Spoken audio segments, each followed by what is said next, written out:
In 1919, he hit 29 home runs and was sold to the New York Yankees. A three-run home run for Buffington. The Yankees now lead it by a score of 3-2. Bill Lee is now going over to a couple of the Yankees, and there they go again. Hits it to deep left. That might send the Yankees to the World Series. Varitek and A-Rod going at it. Roberts is going. Posada's throw. Roberts safe. And what can I say? Just tip my hat and call the Yankees my daddies. Welcome to Fanbase, a deep dive into the greatest rivalry in sports, episode 230. John Senecal, Brian Shackman here. The rundown, a little World Baseball Classic. We'll talk a little performance-enhancing drugs, not by us, but by athletes. We're going to talk a little Yankees, Red Sox. As we're 3 weeks from opening day as of this recording. John, how are you? I'm good, Brian. And, baseball is back, right? We had spring training start, but some real baseball is back. Officially starting as we speak on this Thursday. Was it March 5th? Yeah, baseball has started. Korea played the Czech Republic, and I believe Chinese Taipei lost to Australia. So it's already cooking, and Team USA plays tomorrow. Yeah, well, Friday the 6th is really where it begins in earnest. There are 8 games. U.S. plays Brazil. You got Mexico, Great Britain, Panama, Cuba, which would be really interesting. Japan, Taipei, Netherlands, Venezuela, who knows? Puerto Rico, Colombia, Nicaragua against the Dominican, and then you have Chinese Taipei and Czechia. I mean, it's fascinating the different players you may hear of on some of these other countries, but for obscure the thing. I'm not that into the World Baseball Classic like you are. I think you've really followed the roster building from the start. For me, I love some random obscure guy who might even be out of the North American system who might light it on fire to get a contract. You know what I mean? That's the stuff that I'm interested in. Some dude from, I don't know, Colombia or wherever or the Czech Republic who's a bricklayer. It's one of those guys. Right. I mean, I would love to see some story like that, and then he signs a rookie, or an A-ball deal or whatever. That doesn't happen as much in the modern day because it's the way scouting is in video. There are very few people that are totally under the radar. But that's the stuff. I want some David Goliath stuff. I want some random country that stinks to beat a big dog. That's the stuff I would look for. And because I think it's for some, even though it is patriotic, I mean, it's really just extended spring training deep down, maybe for some, I don't know. Yeah. I mean, we've talked about the significance of it, till we're blue in the face, but the matchups are going to be the key thing, right? In the U.S., obviously the first game they're going to play Brazil. That should be a breeze. Logan Webb's going to start for the United States, but you also got to remember that with the pitching comes there's pitching limits. It's almost like Little League again. You can't pitcher can't throw more than 50 pitches or they have to go on rest. You can't throw total more than 65 in the first round, 85 in the next round, and 95 in the finals. So there are you got to be built up. So you got to watch the pitching. But going back to that. Logan Webb starts the first game. Then you got Paul Skeens in the second game against Great Britain. And then you got, Skubal in the second game against Great Britain. And then you got Skeens this is probably the first big game for the United States. And that will be Monday, March 9th against Mexico. And that's when you'll see Paul Skeens take them out. Right. That is significant because he starts game 3. Now, a lot of people would think Paul Skeens is going to pitch again. He says he's going to pitch twice, which would probably set him or Nolan McLean up to pitch if the Yankees. I'm getting ahead of myself here, Brian. If Team USA gets to the finals. That being said, do they play everyone in their pool in the first? Do they play everybody in the pool, or is it 3 games and then you determine? Because there are 5 teams in the pool. Yeah, you can't play everybody in your pool because you're only going to be playing basically 2 games in that first thing to get to your seeding. So I think it's just you play select 2 teams in that in that first round. But going back to the pitching, what I'm nervous about is Skubal's come out and said he's only going to throw 1 game, and that's obviously the second game against Great Britain. And he probably will only throw, I would imagine, no more than 65 pitches. 65. He's got 5 innings basically. If you're lucky, right? And you're not going to see him again. I'm sure he's going to be there hanging out with a team, but I really wonder, Brian, if Team USA can win without Skubal pitching more than 1 game. Now, I'm not saying total games. I'm talking pitching at all, right? Could he come back? And if he's still with the team, will he come back, or will they maybe replace him with Joe Ryan, who's on like the reserve squad right now because he's dealing with an injury? It's going to be an interesting question because this is a big deal for them. And a guy like Skubal, even 1 inning, 2 innings in a final could really, obviously, we know, make the difference. Well, yeah, because, I mean, let's face it, with these pitch limitations, you're going to need 4 pitchers minimum per game. So you're going to need instead of your middle relief and your late game's not going to be 7, 8, 9. You know what I mean? It's going to be 6, 7, 8, 9, right? So, right. The availability for an inning here and there. And I think liability and insurance are the sort of the number one thing that holds this event back from being great, because those things, and I understand it. I get it. I totally understand that would you want to ruin Detroit's season over this? Of course not. So I just don't know what the solution is. And it seems like the players honestly have stretched the most that they probably could. Yeah. I mean, because without compromising, their season, because the season is where all the money and the fame is. So you gotta respect it. So I wonder if they get in a final, because my instinct is Skubal will leave and go back to camp.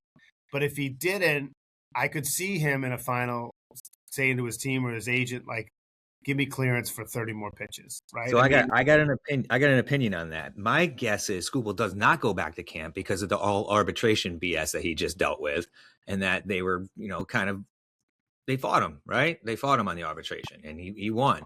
So I'm guessing he's going to stick around. He's going to enjoy this, and you might see him pitch. That being said, I'm going to go with an X factor here and say that old man Clayton Kershaw is going to be a big factor in this whole operation at some point. I don't think he's going to be pitching all the time. Absolutely. There's no way they're going to be able to win this whole thing without him making an appearance somewhere. Imagine him coming in the final game after a Paul Skeens and throwing 1 inning and trying to hit Clayton Kershaw. It's it'd be perfect. And you're going to see him at some point. Obviously, I would think you would see him at the beginning at some point if they're blowing out a team. But I would hope that you would see him. And he's too good. He's too good of a pitcher not to be able to be used.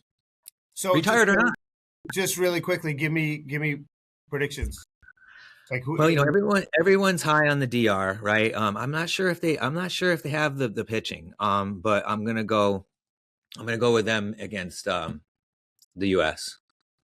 That would be a fun final, to be honest. Is there anybody else that has a chance?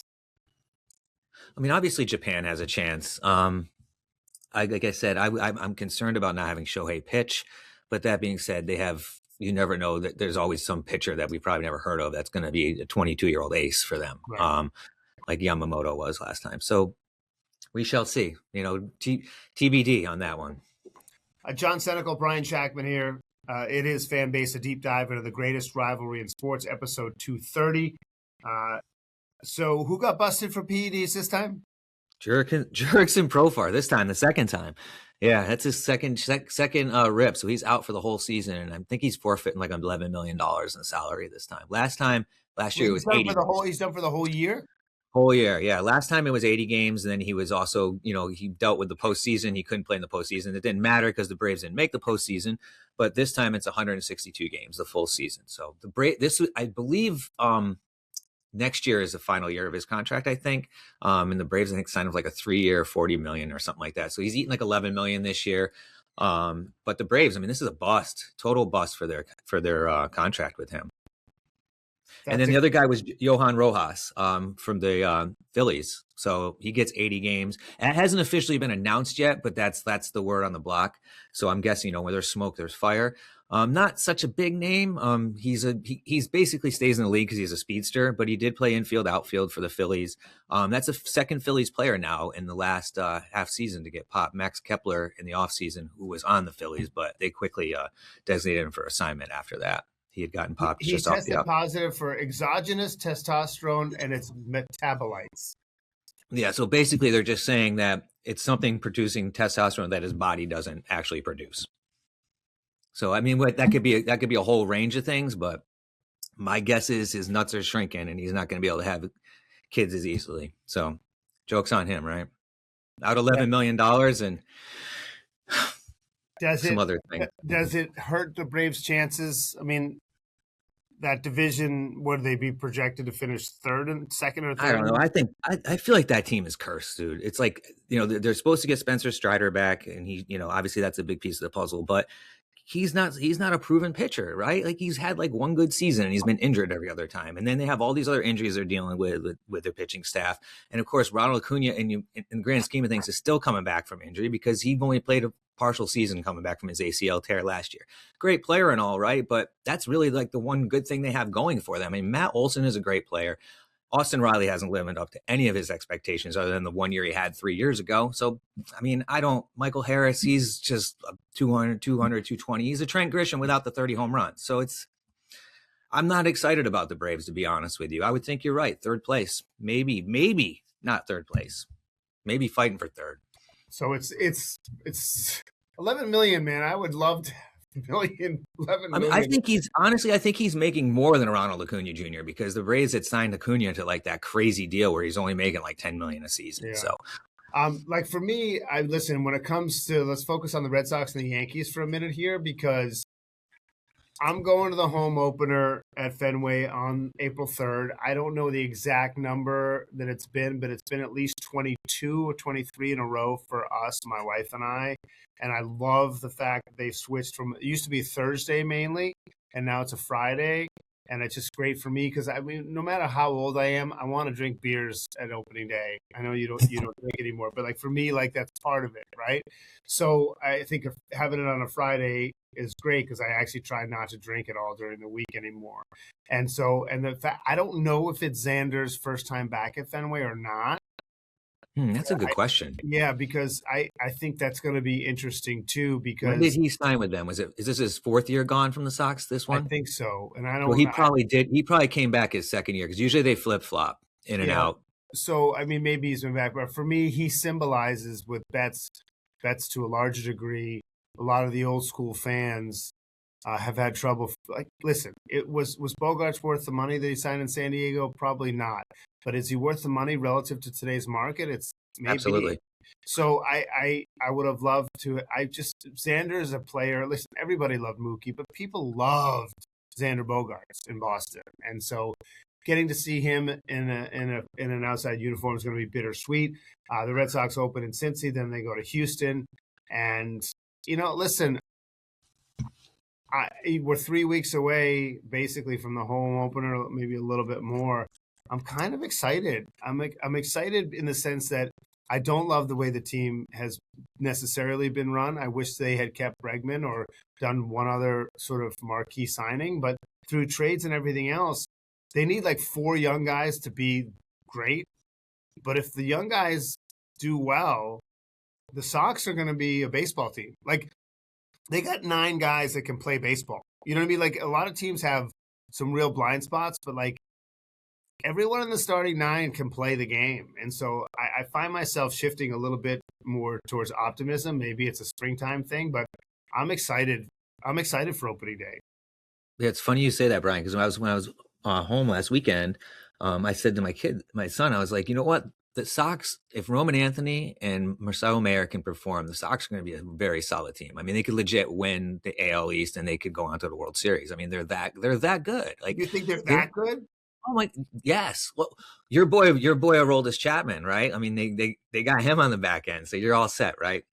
Funny story, real quick, Brian, right? I was going through my phone and I was deleting this thing called Evernote, like an app. I had to delete a bunch of things so I could add to it. And I found our 2013 Fantasy League keepers. And guess who your keeper was that year, Brian? In 2013. Yeah. Oh, come on. Your man. Who? Chapman. I can't. He was a keeper for me? You know it. So eat those words. You hate that guy so much. And that was your fantasy keeper in 2013. Loser going. I actually did that. That's sad. Yes, and full disclosure, remember you had to pick a player you drafted 5th round or later, and right. I feel like he was probably coming off a crazy year, and then you had high expectations for him. But that's really interesting because 13 years ago it shows you how old he is. And how good he still is, right? He just signed a 3-year deal with the Sox or a 2-year deal with an option. Like, it was for good money too. His longevity is just insane. Well, it's just insane. He's physically beast. Mhm. I just, he's got the history of domestic, which makes it difficult, on that end. And then you have his, obviously his playoff performances have not been great. But that's class. Do you actually you can go back? Like, where do you have? Yeah, I have it. I'll send it to you. I took a screenshot of it before I deleted it. But let's speaking of beasts, let's turn to the Yankees now and talk Giancarlo Stanton. All right. Now, so we all know Giancarlo's a beast, right? But apparently at the end of February, going into March, it came out that he's in so much pain from his tennis elbows again, his tennis elbows, right? That he can't open a bag of chips. But he's apparently going to play in the 2026 season. So he did play yesterday, and he had a single and was apparently 114 miles an hour off the bat. So everyone's excited, but I'm perplexed on how you have no grip strength to open a bottle of soda or a bag of chips, but you can grip a bat and want to be able to play a full season of baseball. And we know that's not going to happen, Brian. We know he's not going to play a full season. Brian Cashman has come out in the past and said it's never going to happen. But let's look at the numbers real quick. So Stanton played in his MVP season in 2017. He played 159 games, right? The next year, he's traded to the Yankees after an MVP season where he hit 59 home runs and 132 RBIs. He's traded to the Yankees, and he plays 158 games. All right? If you were a betting man, how many games do you think he played the next 2 seasons for the Yankees? After that 158 game season, just 2 seasons. 2 seasons, 110. No, 46. 46 games in the next 2 seasons, followed by 139, 110, 101, 114. And then last season, when he came back to the team from his first round of tennis elbows, and on June 16th, he played 77 games and hit 24 home runs. And everybody was super excited about that. But again, Brian, he cannot stay on the field. And he can't run the bases. He can't do anything other than get into one once in a while. What's he got left on the contract, by the way? What's left? He's got next season. After next season, he's done. So the Yankees have this year and next year. So after 2027, he's gone. So that being said, Brian, if you're a betting man, can Giancarlo Stanton play 100 games for the Yankees in 2026? He played 77 last year, 114 before that, 101 and 110 and 139. So he had a good streak there, Brian. 4 years we played over 100 games. The over-under is 100. I wonder if this is on. We can't bet any more wings or anything because I'm going to be in for it big because we still have to cash in on the other one. Yeah. I'm going to take the under. You're going to take the under? Yep. Let's see. How old is this guy? I'm guessing he's like 36. Oh, man. He is... Where is he? He's 36. He'll be 37 at the end of the season. So he's going to play this season at 36 years old. Right. He won't play 100 games. I don't think so. Yeah, I can't go against that one, Brian. I'm sorry. We're gonna have to find some patsy or some schmuck to bet against that. Even though you won't have to field, I just feel like, and I like Stanton. You know what I mean? And he had to play the field last year. Think about that. He had to come back and play the field in the playoffs. He had to play the field, which is. Hey, listen, I want to ask you, John Senecal, Brian Shackman here. This is Fan Base, a deep dive into the greatest rivalry in sports, episode 230. Stanton's heavier than 230, I bet. In the NFL, I don't really pay attention in hockey or the NBA, but some people think that preseason in baseball, I don't know, like the Yankees have had a good spring, and I'm curious, do you think that translates? No, I don't think so. I think mentally, if you're playing good, you think you're going to play good. But you also have to remember that the majority of these players that are in these games even now aren't going to be on the team. You know, staying for the Yankees, like, George Lombard hit a home run the other day, and he's been having a good spring, especially defensively. He can play in the major leagues right now defensively, but he cannot play offensively in the major leagues. So he's not going to be on the team as any other major league team out there that's got all these players. So I don't really think it translates. It is more of a time where you just hope players don't get hurt. And you go into out of spring training, knowing that your team is healthy and hope that once the warm weather hits that you're still healthy. So I think it's more of just hoping that you're all healthy. Playing good, I don't think translates at all. No. Just staying healthy. because they've won. I mean, mentally, you always want it. You always are going to be better if you're winning, right? But you also got to remember, like, their team could be totally terrible in spring training, and then you get to the regular season, you're actually playing with the normal team, and you start whooping butt, right? Or you could go backwards. It's just there's no rhyme or reason, in my opinion. So the Sox open on the 28th of March in Cincinnati. The Yankees, they open up. Let me take a look. San Francisco. They open up out west. I mean, that's 25th. San Fran and Seattle is it's a tough road trip, and then they come back and they play the Marlins and the A's. So that's not too bad in terms of soft landings. But they're the 25th of March. I mean, we're basically 3 weeks away. And next week, I think next week's too early for predictions. I think what we'll do is next week we'll just sort of reset on the WBC and give our reaction of what's going on as we finish up there. And then the following week on 232, we'll do our predictions for the season.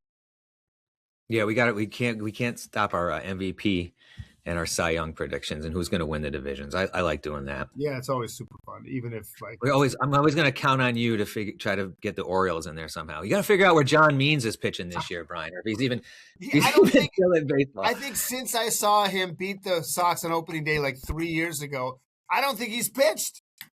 Like I don't think he's done. I think I was the kiss of death for John Means. I saw him pitch against the Sox. I thought he was going to be a Cy Young candidate, and then he can't get on the field. He's with the Royals. He's with the Royals. They announced they have signed John Means to a 2-year. Hold on. A 2-year minor league deal. Oh my God! With the Kansas City Royals. I thought he was an opening day starter for the Orioles. 3 years. They're so confident in his ability, Brian. They signed him to a 2-year minor league deal. 2-year minor league deal because he'll get hurt this spring and he'll come back next spring. So real quick, Means was an all-star with the Orioles in 2019, but he has really battled injuries since. So he hasn't done anything. He'll miss all of 2026 due to an Achilles injury, Brian. That's why it's a 2-year deal. They're going to pay for him I mean, that's actually a smart signing. They're going to pay for him to rehab for very little money in the off chance he can come back. Which he won't. We all know that. Well, listen, I never root against people. I don't know if he's a good guy or not. If I'm a betting man, I'd say John Means' Major League Baseball career is done.